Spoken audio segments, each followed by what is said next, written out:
ಸರ್ಕಾರಕ್ಕೆ 2 ವರ್ಷ ಆಗ್ತಾ ಇದೆ. 2 ವರ್ಷ ಆಗ್ತಾ ಇದೆ. 2.5 ವರ್ಷ ಆಗ್ತಾ ಇದೆ. ವರೆ ಆಗೋಯ್ತಾ? ಗೊತ್ತಾಗಿಲ್ಲ ಸರ್. ಈ ಬಾರಿ ಆಡಳಿತದ ಬಗ್ಗೆ ಸಮಾಧಾನ ಇದೆಯಾ ಸರ್? ಎರಡೂ ತರ ಇದೆ.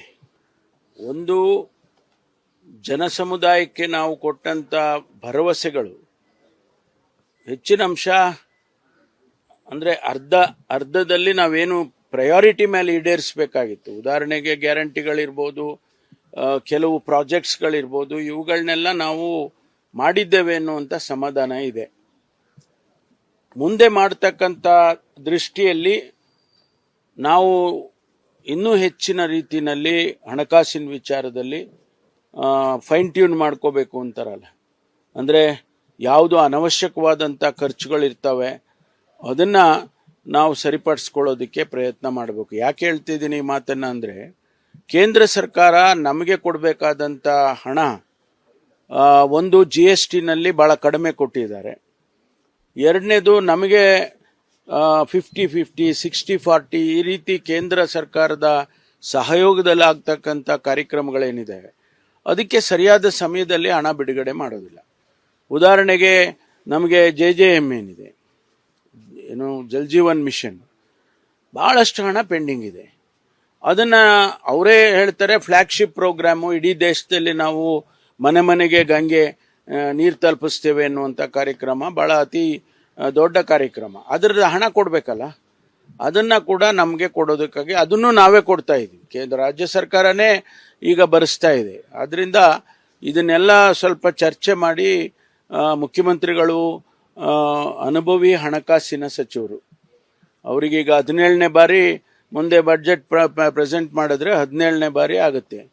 ಹಾಗಾಗಿ ಅಷ್ಟೊಂದು ಅನುಭವ ಇರ್ತಕ್ಕಂಥವರು ಮುಂದಿನ ದಿನದಲ್ಲಿ ಒಂದಿಷ್ಟು ಹಣಕಾಸಿನ ವಿಚಾರದಲ್ಲಿ ತೀರ್ಮಾನಗಳನ್ನು ಮಾಡಬೇಕಾಗುತ್ತೆ. ಸರ್ಕಾರಕ್ಕೆ 2 ವರ್ಷ ಆಗ್ತಾ ಇದೆ. 2 ವರ್ಷ ಆಗ್ತಾ ಇದೆ. 2.5 ವರ್ಷ ಆಗ್ತಾ ಇದೆ. ವರೆ ಆಗೋಯ್ತಾ? ಗೊತ್ತಾಗಿಲ್ಲ ಸರ್. ಈ ಬಾರಿ ಆಡಳಿತದ ಬಗ್ಗೆ ಸಮಾಧಾನ ಇದೆಯಾ ಸರ್? ಎರಡೂ ತರ ಇದೆ. ಒಂದು, ಜನಸಮುದಾಯಕ್ಕೆ ನಾವು ಕೊಟ್ಟಂತ ಭರವಸೆಗಳು ಹೆಚ್ಚಿನ ಅಂಶ ಅಂದ್ರೆ ಅರ್ಧದಲ್ಲಿ ನಾವೇನು ಪ್ರಯಾರಿಟಿ ಮೇಲೆ ಈಡೇರಿಸಬೇಕಾಗಿತ್ತು. ಉದಾಹರಣೆಗೆ ಗ್ಯಾರಂಟಿಗಳಿರ್ಬೋದು, ಕೆಲವು ಪ್ರಾಜೆಕ್ಟ್ಸ್ಗಳಿರ್ಬೋದು, ಇವುಗಳನ್ನೆಲ್ಲ ನಾವು ಮಾಡಿದ್ದೇವೆ ಅನ್ನುವಂಥ ಸಮಾಧಾನ ಇದೆ. ಮುಂದೆ ಮಾಡ್ತಕ್ಕಂಥ ದೃಷ್ಟಿಯಲ್ಲಿ ನಾವು ಇನ್ನೂ ಹೆಚ್ಚಿನ ರೀತಿಯಲ್ಲಿ ಹಣಕಾಸಿನ ವಿಚಾರದಲ್ಲಿ ಫೈನ್ ಟ್ಯೂನ್ ಮಾಡ್ಕೋಬೇಕು ಅಂತಾರಲ್ಲ, ಅಂದರೆ ಯಾವುದು ಅನವಶ್ಯಕವಾದಂಥ ಖರ್ಚುಗಳಿರ್ತವೆ ಅದನ್ನು ನಾವು ಸರಿಪಡಿಸ್ಕೊಳ್ಳೋದಕ್ಕೆ ಪ್ರಯತ್ನ ಮಾಡಬೇಕು. ಯಾಕೆ ಹೇಳ್ತಿದ್ದೀನಿ ಈ ಮಾತನ್ನು ಅಂದರೆ, ಕೇಂದ್ರ ಸರ್ಕಾರ ನಮಗೆ ಕೊಡಬೇಕಾದಂಥ ಹಣ ಒಂದು GSTನಲ್ಲಿ ಭಾಳ ಕಡಿಮೆ ಕೊಟ್ಟಿದ್ದಾರೆ. ಎರಡನೇದು, ನಮಗೆ 50-50, 60-40 ಈ ರೀತಿ ಕೇಂದ್ರ ಸರ್ಕಾರದ ಸಹಯೋಗದಲ್ಲಿ ಆಗ್ತಕ್ಕಂಥ ಕಾರ್ಯಕ್ರಮಗಳೇನಿದೆ ಅದಕ್ಕೆ ಸರಿಯಾದ ಸಮಯದಲ್ಲಿ ಹಣ ಬಿಡುಗಡೆ ಮಾಡೋದಿಲ್ಲ. ಉದಾಹರಣೆಗೆ ನಮಗೆ JJM ಏನಿದೆ, ಏನು ಜಲ್ ಜೀವನ್ ಮಿಷನ್, ಭಾಳಷ್ಟು ಹಣ ಪೆಂಡಿಂಗ್ ಇದೆ. ಅದನ್ನು ಅವರೇ ಹೇಳ್ತಾರೆ ಫ್ಲ್ಯಾಗ್ಶಿಪ್ ಪ್ರೋಗ್ರಾಮು, ಇಡೀ ದೇಶದಲ್ಲಿ ನಾವು ಮನೆ ಮನೆಗೆ ಗಂಗೆ ನೀರು ತಲುಪಿಸ್ತೇವೆ ಅನ್ನುವಂಥ ಕಾರ್ಯಕ್ರಮ ಭಾಳ ಅತಿ ದೊಡ್ಡ ಕಾರ್ಯಕ್ರಮ. ಅದರ ಹಣ ಕೊಡಬೇಕಲ್ಲ, ಅದನ್ನು ಕೂಡ ನಮಗೆ ಕೊಡೋದಕ್ಕಾಗಿ ಅದನ್ನು ನಾವೇ ಕೊಡ್ತಾ ಇದ್ದೀವಿ. ಕೇಂದ್ರ ರಾಜ್ಯ ಸರ್ಕಾರನೇ ಈಗ ಭರಿಸ್ತಾ ಇದೆ. ಆದ್ದರಿಂದ ಇದನ್ನೆಲ್ಲ ಸ್ವಲ್ಪ ಚರ್ಚೆ ಮಾಡಿ ಮುಖ್ಯಮಂತ್ರಿಗಳು, ಅನುಭವಿ ಹಣಕಾಸಿನ ಸಚಿವರು, ಅವರಿಗೀಗ 17ನೇ ಬಾರಿ ಮುಂದೆ ಬಡ್ಜೆಟ್ ಪ್ರೆಸೆಂಟ್ ಮಾಡಿದ್ರೆ 17ನೇ ಬಾರಿ ಆಗುತ್ತೆ. ಹಾಗಾಗಿ ಅಷ್ಟೊಂದು ಅನುಭವ ಇರ್ತಕ್ಕಂಥವರು ಮುಂದಿನ ದಿನದಲ್ಲಿ ಒಂದಿಷ್ಟು ಹಣಕಾಸಿನ ವಿಚಾರದಲ್ಲಿ ತೀರ್ಮಾನಗಳನ್ನು ಮಾಡಬೇಕಾಗುತ್ತೆ. ಸರ್ಕಾರಕ್ಕೆ 2 ವರ್ಷ ಆಗ್ತಾ ಇದೆ. 2 ವರ್ಷ ಆಗ್ತಾ ಇದೆ. 2.5 ವರ್ಷ ಆಗ್ತಾ ಇದೆ. ವರೆ ಆಗೋಯ್ತಾ? ಗೊತ್ತಾಗಿಲ್ಲ ಸರ್. ಈ ಬಾರಿ ಆಡಳಿತದ ಬಗ್ಗೆ ಸಮಾಧಾನ ಇದೆಯಾ ಸರ್? ಎರಡೂ ತರ ಇದೆ. ಒಂದು, ಜನಸಮುದಾಯಕ್ಕೆ ನಾವು ಕೊಟ್ಟಂತ ಭರವಸೆಗಳು ಹೆಚ್ಚಿನ ಅಂಶ ಅಂದ್ರೆ ಅರ್ಧದಲ್ಲಿ ನಾವೇನು ಪ್ರಯಾರಿಟಿ ಮೇಲೆ ಈಡೇರಿಸಬೇಕಾಗಿತ್ತು. ಉದಾಹರಣೆಗೆ ಗ್ಯಾರಂಟಿಗಳಿರ್ಬೋದು, ಕೆಲವು ಪ್ರಾಜೆಕ್ಟ್ಸ್ಗಳಿರ್ಬೋದು, ಇವುಗಳನ್ನೆಲ್ಲ ನಾವು ಮಾಡಿದ್ದೇವೆ ಅನ್ನುವಂಥ ಸಮಾಧಾನ ಇದೆ. ಮುಂದೆ ಮಾಡ್ತಕ್ಕಂಥ ದೃಷ್ಟಿಯಲ್ಲಿ ನಾವು ಇನ್ನೂ ಹೆಚ್ಚಿನ ರೀತಿಯಲ್ಲಿ ಹಣಕಾಸಿನ ವಿಚಾರದಲ್ಲಿ ಫೈನ್ ಟ್ಯೂನ್ ಮಾಡ್ಕೋಬೇಕು ಅಂತಾರಲ್ಲ, ಅಂದರೆ ಯಾವುದು ಅನವಶ್ಯಕವಾದಂಥ ಖರ್ಚುಗಳಿರ್ತವೆ ಅದನ್ನು ನಾವು ಸರಿಪಡಿಸ್ಕೊಳ್ಳೋದಕ್ಕೆ ಪ್ರಯತ್ನ ಮಾಡಬೇಕು. ಯಾಕೆ ಹೇಳ್ತಿದ್ದೀನಿ ಈ ಮಾತನ್ನು ಅಂದರೆ, ಕೇಂದ್ರ ಸರ್ಕಾರ ನಮಗೆ ಕೊಡಬೇಕಾದಂಥ ಹಣ ಒಂದು GSTನಲ್ಲಿ ಭಾಳ ಕಡಿಮೆ ಕೊಟ್ಟಿದ್ದಾರೆ. ಎರಡನೇದು ನಮಗೆ 50-50, 60-40 ಈ ರೀತಿ ಕೇಂದ್ರ ಸರ್ಕಾರದ ಸಹಯೋಗದಲ್ಲಿ ಆಗ್ತಕ್ಕಂಥ ಕಾರ್ಯಕ್ರಮಗಳೇನಿದೆ ಅದಕ್ಕೆ ಸರಿಯಾದ ಸಮಯದಲ್ಲಿ ಹಣ ಬಿಡುಗಡೆ ಮಾಡೋದಿಲ್ಲ. ಉದಾಹರಣೆಗೆ ನಮಗೆ JJM ಏನಿದೆ, ಏನು ಜಲ್ ಜೀವನ್ ಮಿಷನ್, ಭಾಳಷ್ಟು ಹಣ ಪೆಂಡಿಂಗ್ ಇದೆ.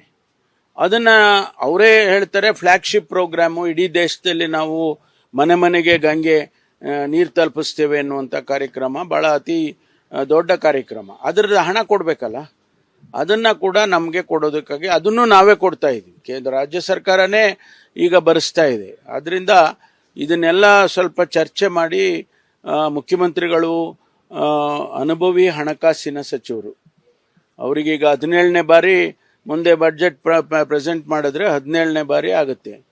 ಹಾಗಾಗಿ ಅಷ್ಟೊಂದು ಅನುಭವ ಇರ್ತಕ್ಕಂಥವರು ಮುಂದಿನ ದಿನದಲ್ಲಿ ಒಂದಿಷ್ಟು ಹಣಕಾಸಿನ ವಿಚಾರದಲ್ಲಿ ತೀರ್ಮಾನಗಳನ್ನು ಮಾಡಬೇಕಾಗುತ್ತೆ. ಸರ್ಕಾರಕ್ಕೆ 2 ವರ್ಷ ಆಗ್ತಾ ಇದೆ. 2 ವರ್ಷ ಆಗ್ತಾ ಇದೆ. 2.5 ವರ್ಷ ಆಗ್ತಾ ಇದೆ. ವರೆ ಆಗೋಯ್ತಾ? ಗೊತ್ತಾಗಿಲ್ಲ ಸರ್. ಈ ಬಾರಿ ಆಡಳಿತದ ಬಗ್ಗೆ ಸಮಾಧಾನ ಇದೆಯಾ ಸರ್? ಎರಡೂ ಥರ ಇದೆ. ಒಂದು, ಜನಸಮುದಾಯಕ್ಕೆ ನಾವು ಕೊಟ್ಟಂಥ ಭರವಸೆಗಳು ಹೆಚ್ಚಿನ ಅಂಶ, ಅಂದರೆ ಅರ್ಧದಲ್ಲಿ ನಾವೇನು ಪ್ರಯಾರಿಟಿ ಮೇಲೆ ಈಡೇರಿಸಬೇಕಾಗಿತ್ತು. ಉದಾಹರಣೆಗೆ ಗ್ಯಾರಂಟಿಗಳಿರ್ಬೋದು, ಕೆಲವು ಪ್ರಾಜೆಕ್ಟ್ಸ್ಗಳಿರ್ಬೋದು, ಇವುಗಳನ್ನೆಲ್ಲ ನಾವು ಮಾಡಿದ್ದೇವೆ ಅನ್ನುವಂಥ ಸಮಾಧಾನ ಇದೆ. ಮುಂದೆ ಮಾಡ್ತಕ್ಕಂಥ ದೃಷ್ಟಿಯಲ್ಲಿ ನಾವು ಇನ್ನೂ ಹೆಚ್ಚಿನ ರೀತಿಯಲ್ಲಿ ಹಣಕಾಸಿನ ವಿಚಾರದಲ್ಲಿ ಫೈನ್ ಟ್ಯೂನ್ ಮಾಡ್ಕೋಬೇಕು ಅಂತಾರಲ್ಲ, ಅಂದರೆ ಯಾವುದು ಅನವಶ್ಯಕವಾದಂಥ ಖರ್ಚುಗಳಿರ್ತವೆ ಅದನ್ನು ನಾವು ಸರಿಪಡಿಸ್ಕೊಳ್ಳೋದಕ್ಕೆ ಪ್ರಯತ್ನ ಮಾಡಬೇಕು. ಯಾಕೆ ಹೇಳ್ತಿದ್ದೀನಿ ಈ ಮಾತನ್ನು ಅಂದರೆ, ಕೇಂದ್ರ ಸರ್ಕಾರ ನಮಗೆ ಕೊಡಬೇಕಾದಂಥ ಹಣ ಒಂದು GSTನಲ್ಲಿ ಭಾಳ ಕಡಿಮೆ ಕೊಟ್ಟಿದ್ದಾರೆ. ಎರಡನೇದು ನಮಗೆ 50-50, 60-40 ಈ ರೀತಿ ಕೇಂದ್ರ ಸರ್ಕಾರದ ಸಹಯೋಗದಲ್ಲಿ ಆಗ್ತಕ್ಕಂಥ ಕಾರ್ಯಕ್ರಮಗಳೇನಿದೆ ಅದಕ್ಕೆ ಸರಿಯಾದ ಸಮಯದಲ್ಲಿ ಹಣ ಬಿಡುಗಡೆ ಮಾಡೋದಿಲ್ಲ.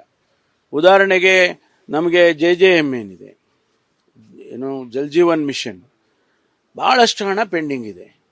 ಅದನ್ನು ಅವರೇ ಹೇಳ್ತಾರೆ ಫ್ಲ್ಯಾಗ್ಶಿಪ್ ಪ್ರೋಗ್ರಾಮು, ಇಡೀ ದೇಶದಲ್ಲಿ ನಾವು ಮನೆ ಮನೆಗೆ ಗಂಗೆ ನೀರು ತಲುಪಿಸ್ತೇವೆ ಅನ್ನುವಂಥ ಕಾರ್ಯಕ್ರಮ ಭಾಳ ಅತಿ ದೊಡ್ಡ ಕಾರ್ಯಕ್ರಮ. ಅದರ ಹಣ ಕೊಡಬೇಕಲ್ಲ, ಅದನ್ನು ಕೂಡ ನಮಗೆ ಕೊಡೋದಕ್ಕಾಗಿ ಅದನ್ನು ನಾವೇ ಕೊಡ್ತಾ ಇದ್ದೀವಿ. ಕೇಂದ್ರ ರಾಜ್ಯ ಸರ್ಕಾರನೇ ಈಗ ಭರಿಸ್ತಾ ಇದೆ. ಆದ್ದರಿಂದ ಇದನ್ನೆಲ್ಲ ಸ್ವಲ್ಪ ಚರ್ಚೆ ಮಾಡಿ ಮುಖ್ಯಮಂತ್ರಿಗಳು ಅನುಭವಿ ಹಣಕಾಸಿನ ಸಚಿವರು, ಅವರಿಗೀಗ 17ನೇ ಬಾರಿ ಮುಂದೆ ಬಡ್ಜೆಟ್ ಪ್ರೆಸೆಂಟ್ ಮಾಡಿದ್ರೆ 17ನೇ ಬಾರಿ ಆಗುತ್ತೆ. ಹಾಗಾಗಿ ಅಷ್ಟೊಂದು ಅನುಭವ ಇರ್ತಕ್ಕಂಥವರು ಮುಂದಿನ ದಿನದಲ್ಲಿ ಒಂದಿಷ್ಟು ಹಣಕಾಸಿನ ವಿಚಾರದಲ್ಲಿ ತೀರ್ಮಾನಗಳನ್ನು ಮಾಡಬೇಕಾಗುತ್ತೆ.